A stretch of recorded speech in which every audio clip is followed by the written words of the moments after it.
This council now becomes Committee of the Whole Council to consider the Mandatory Provident Fund Schemes Amendment Bill 2019. Members may refer to the appendix to the script for the debate and voting arrangements for the bill. Members have been informed that the committee will conduct a joint debate on the clauses and amendments, including the new part, heading, and new clause. And I propose the question to you that the following clauses stand part of the bill. Clauses 1 to 13.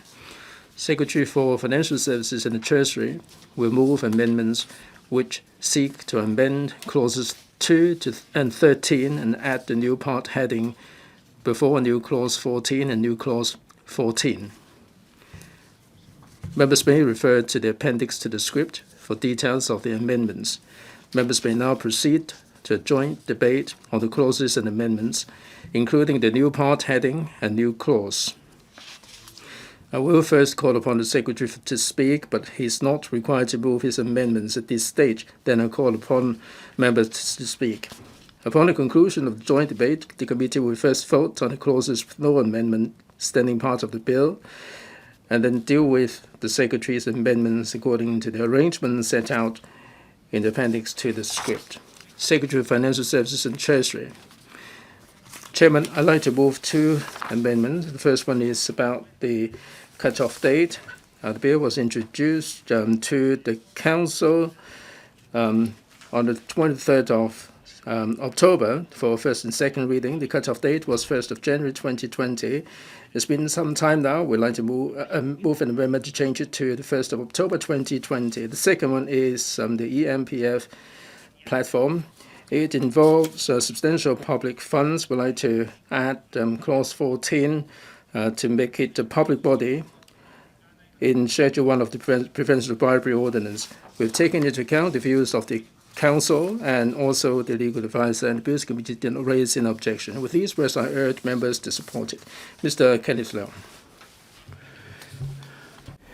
I just want to have a very brief speech on the amendment clauses.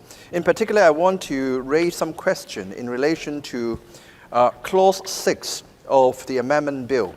Now, Clause 6 is mainly the clause which enables the MPFA to establish a wholly owned subsidiary. It reads like this: the authority may delegate any of its functions other than this power of delegation to a committee established under Section 6D, a wholly owned subsidiary, or a designated person.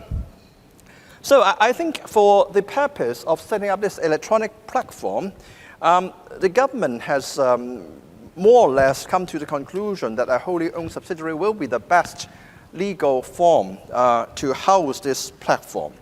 But I have a few questions which I think the Secretary should be able to address later. First of all, I am just questioning what is the capital structure of this wholly owned subsidiary? Or are we just having a company limited by guarantee? And secondly, how are we going to appoint the directors of this company? Is the parent company, MPFA, going to appoint or nominate and appoint all the directors of the board of this 積金易平台公司? If not, then how many board members will be appointed by MPFA, and will the FSTB or the Financial Secretary be able to appoint some of the members? And also, in relation to the day-to-day control and the strategy of the company, who will be giving direction? Is it the board itself, or is it MPFA, or is it the government? Because I don't want the governance. The governance of this company is very important. If there are various sources of power, for example, if we are talking about the board of the 積金易平台公司, MPFA, or the FSTP, in fact, there are three different, groups of people. And I would like somebody to be directly accountable for the performance and governance of this company. And this is very important because this company is housing the platform and handling millions of pieces of personal data of the Hong Kong people. And thirdly, I would like to know whether this company will be trying to make a financial gain or is trying to strike a balance in its income and expenditure. And of course, I think it all depends about how the company will be funded initially by the government. So this is not very transparent under the legislation, and I hope the Secretary will be able to answer my question. And also, I noted the Clause 10 of this amendment bill, which says, the authority of the wholly owned subsidiary operating a designated electronic system, the operator means the 積金易平台公司, may recover from a person who uses the system any fee or charge paid or payable by the operator to a third party in relation to the operation and administration of the system that is attributable to the person's use. So here we are saying that the expenditure incurred by the company, the operator, I will use the term operator, can be recoverable from a person, meaning the approved trustees, using the system. But what I'm not clear is whether the charge or the recovery cost here means just recovering the cost, or is the operator, can it charge a premium, meaning making a profit on the services provided? And this is very important. If you're just recovering the cost, I think, the approved trustees, users of the platform will be quite happy. If you're going to make a profit, and how much are you going to make? And I'm not quite clear whether you are able to make a profit by using this operator. And Mr. President, I don't think I need to use the whole 15-minute slot to discuss this, all the amendment clauses. And then I would like very much the Secretary to clarify these points before the third reading of the bill. Thank you very much. Mr. Chen Kin-po, Chairman, I support clauses 13 and 14 because there is necessity for them. The date of commencement should be changed to 1st of October, and also to incorporate this under the prevention of bribery ordinance. I'd like to respond to Dr. Fernando Cheung. Many said that because of the investment return is not good, we shouldn't go ahead with it. It's not worth doing it. Dr. Cheung said that I was saying things irresponsibly. I have checked the latest figures with the company. As of 2019, the exchange fund investment return is 3.5%, not 6%. We've included the growth of portfolio. MPF, it is 4.5%. Over the past 5 years. If we have 4.2% actually, it is a lot of bad investment return for 4.2. Also, we cannot make comparison like this because the MPF has a lot of administrative work, and they have recruited a few thousand people. I hope that Dr. Cheung would retract his remarks about me saying things irresponsibly. I hope that he would ring up Mr. Lee from the HKMA to explain to him about the figures. Mr. Wu Chiwai. Chairman. Thank you. The amendment is to designate the company as part of the Prevention of Bribery Ordinance as a public body. And the report, the government says that the company will handle a lot of the public money. The government is going to move an amendments to include new clause 14 to specify that the platform company set up under 60 will be specified in Schedule 1.2, the Prevention of Bribery Ordinance, Cap 201. Actually, the MPFA is a public body under the ordinance. The government is going to incorporate the subsidiary into the ordinance. It makes sense. But will this ensure that there is going to be a good governance? You have handled just one aspect of the issue. that the body will be governed by the Prevention of Bribery Ordinance, but the governance is quite another matter. As I said, there is a lot of room for improvement. DIS review, the returns of the investment, there is a lot of room for improvement. Now, for the members of the public and the council, they have a lot of resentment about the MPFA. We hope that the public bodies and the government will improve the work of different bodies in the context of the statutory system. We don't want the government to intervene. The government is intervening a lot of statutory bodies. The powers are conferred upon many bodies, like the review of the Ocean Park, the Examination Authority. The government would be very high-handed and interfere with the autonomy of these statutory bodies. The government's interference with many statutory bodies is undermining the tradition. The government interferes with a lot of public affairs. They think that they are a big government. They even extend the power into the various communities. There are a lot of projects with the participation of the community that have seen the hands of the government. This is towards the end of the session. I have to leave a record. In the past year, Carrie Lam has tried to bulldoze the extradition bill. She tries to dismantle the political neutrality of civil servants. Carrie Lam also ignores the 5 demand, and she colludes with the central authorities to introduce the national security law. Carrie Lam sided with the central authority to oppress Hong Kong people. Mr. Wu, please come back to the point. Yes, but you can't kill an idea. Hong Kong people are strong. It doesn't really matter who wins the election in September. Hong Kong people will work together to veto the appropriation bill until the government responds to the 5 demand. Dr. Fernando Zhang. As Mr. Chan Kin-po said that he was responding to me, I have to reply.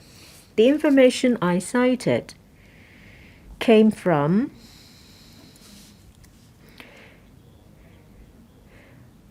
a column in Hong Kong 01 in 2019. I now have an updated information. Is the 23rd of January 2020. It's a piece of information from the Hong Kong Monetary Authority. It's their press release.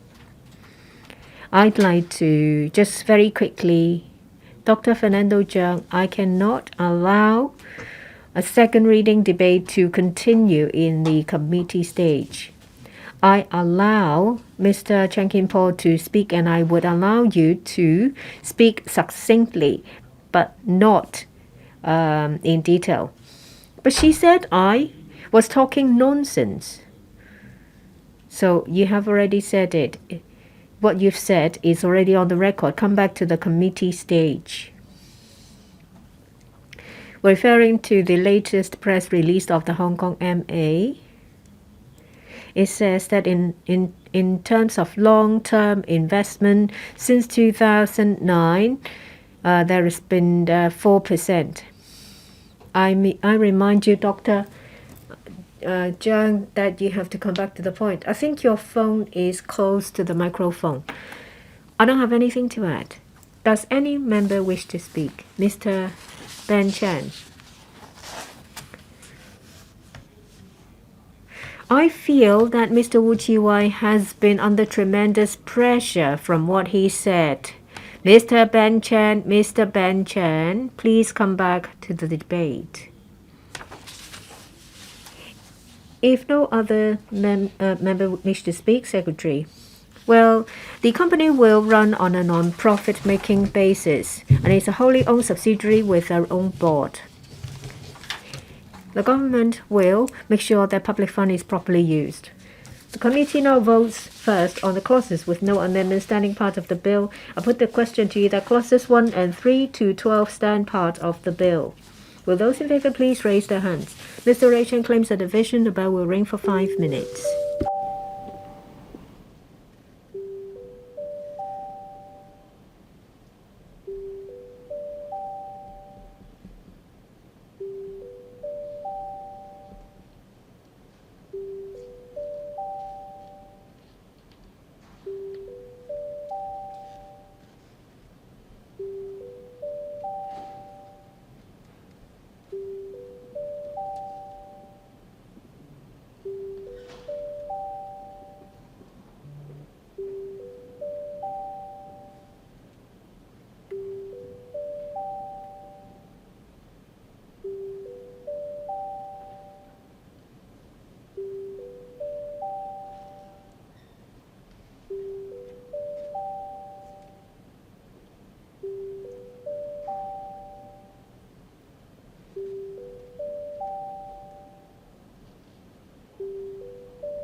開始表。 Members, please proceed to vote.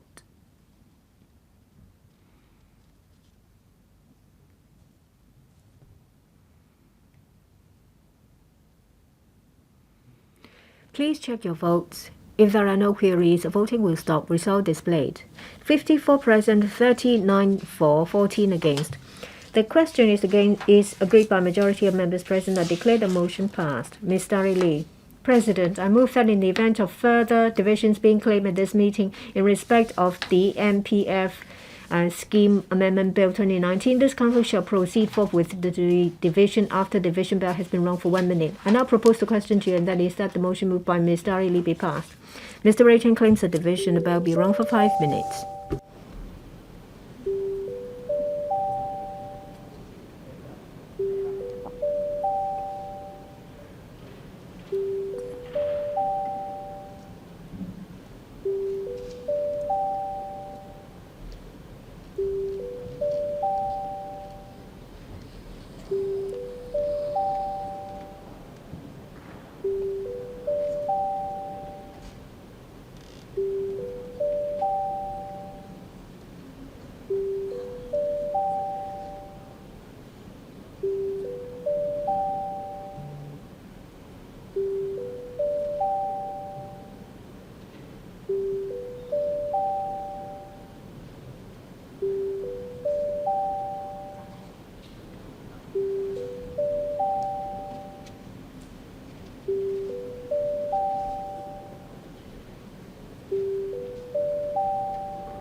Members, please proceed to vote.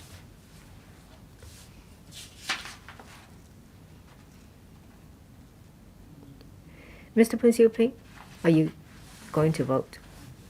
Please check your votes. If there are no queries, voting will stop. Result displayed. Those from FC 28 present, 24 7 against. Those from GC 25 present, 14 for 11 against. I think the question is agreed by majority of 2 groups of members. I declare the motion passed. 條例草案 I direct that when we have further divisions being claimed at this meeting in respect of the MPF Amendment Bill, this Council shall proceed forth with the division. The division bill has been run for 1 minute.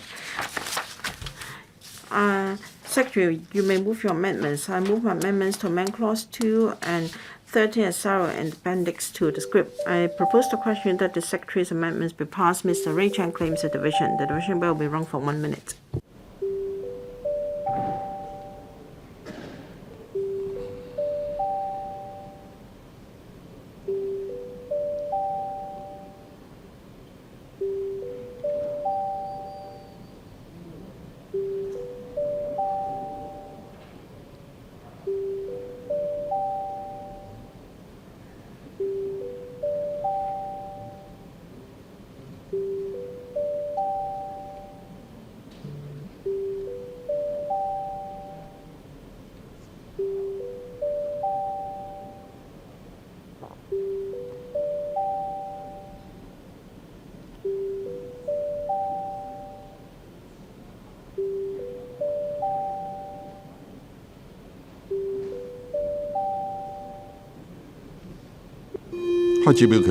Voting begins.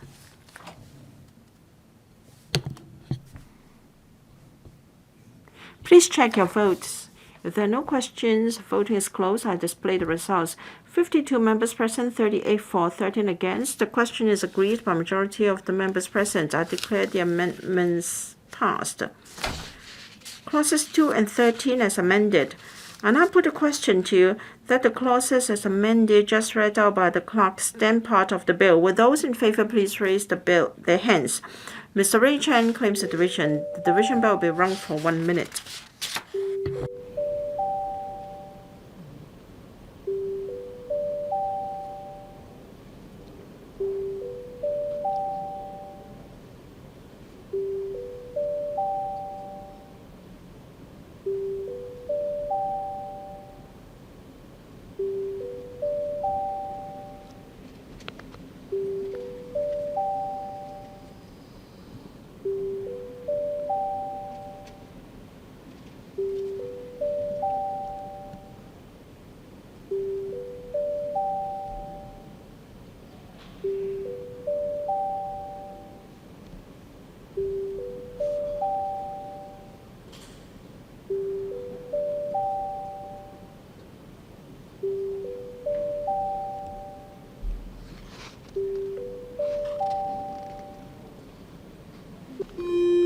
Voting begins. Please check your votes. If there are no questions, voting is closed. I display the results. 52 members present, 37 for, 14 against. The question is agreed by majority of the members present. I declare the motion passed. The committee now deals with the new part heading and new clause. New part heading before new clause 4, part 5, related amendment to Prevention of Bribery Ordinance, Cap 201, new clause 14, Schedule 1 amended, public bodies. Secretary, you may move the second reading of the new part heading and new clause. Chairman, I move the second reading of the new part heading and new clause just read out by the clerk. I propose the question to you that the new part heading and new clause just read out by the clerk be read the second time. And now put a question to you as stated. With those in favor, please raise their hands. Mr. Ray Chan claims the division. The division bell will be rung for 1 minute.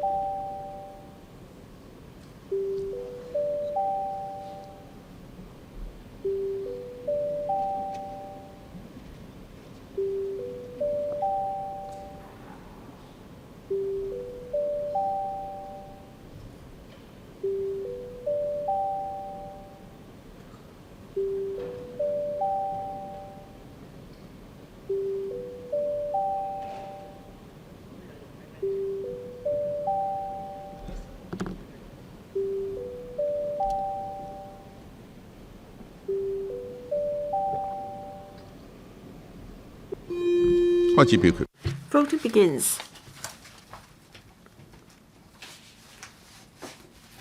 Please check your votes. If there are no problems, voting is closed. The results are displayed. 51 members present, 38 for, 12 against. The question is agreed by majority of the members present. I declare the motion passed. New part heading before new clause 14 and new clause 14. Secretary. Chairman, I move that the new part heading and new clause just read out by the clerk be added to the bill. I propose the question to that the new part heading and new clause read out by the clerk be added to the bill. I now put the question to you as stated. Mr. Ray Chan claims the division. The division bell will be rung for 1 minute.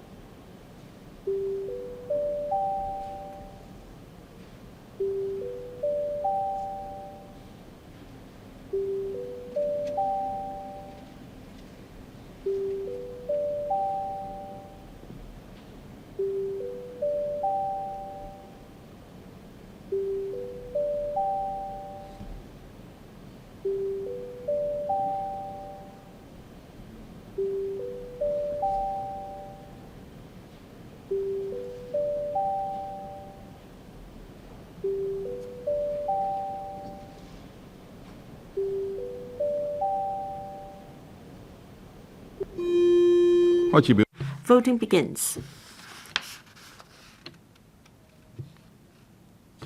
Please check your votes. If there are no questions, voting is closed. I display the results. 52 members present, 38 for, 13 against. The question is agreed to by majority of the members present. I declare the motion passed. All the proceedings on the Mandatory Provident Fund Schemes Amendment Bill 2019 have been concluded in Committee of the Whole Council. Council now resumes. Secretary for Financial Services and the Treasury. President, I now report to the Council that the Mandatory Provident Fund Schemes Amendment Bill 2019 have been passed by Committee of the Whole Council with amendments. I move the motion that this Council adopts the report. I now propose the question to you that the Secretary's motion be passed. Mr. Ray Chan claims the division. The division bell will be rung for 1 minute.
請同事 Members, please turn your mobile phones to the silent mode or vibration mode.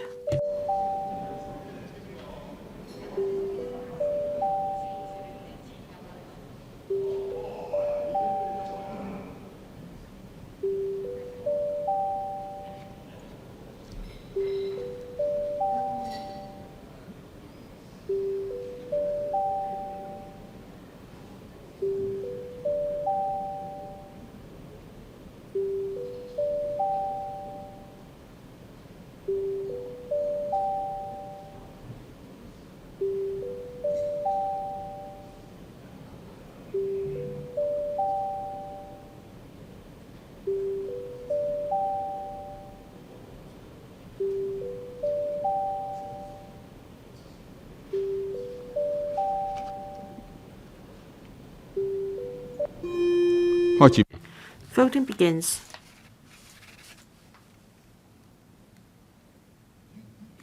Please check your votes. If there are no questions, voting is closed. I display the results. 53 members present, 38 for, 14 against. I think the question is agreed by majority of the members present. I declare the motion passed. Third reading, Mandatory Provident Fund Schemes Amendment Bill.